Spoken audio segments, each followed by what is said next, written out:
Okay, I'll indicate afterwards who you would like to interview. When you ask your questions, could you please... The essence of those rebuttals was that there was some EU involvement.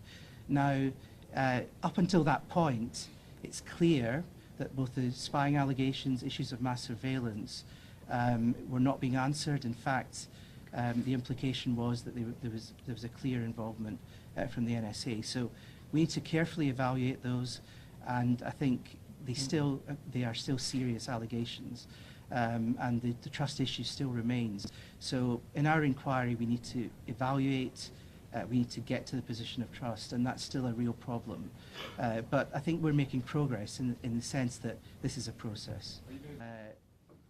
Deputy colleagues, my member of Europe, afterwards, if you please indicate which colleague you want to interview. It would be a problem if the environment shows up to be not an adequate protective environment, like with the Patriot Act, for example, like with the FISA Act, being particular offending EU citizens' rights without having legal redress possibilities in US law. And that's a fundamental point which the European Parliament has called for quite a lengthy time now. We demand US protection for EU citizens. Question.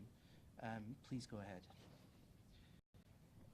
But it became clear that the damage, the image damage for the United States is so high that something has to be done on that.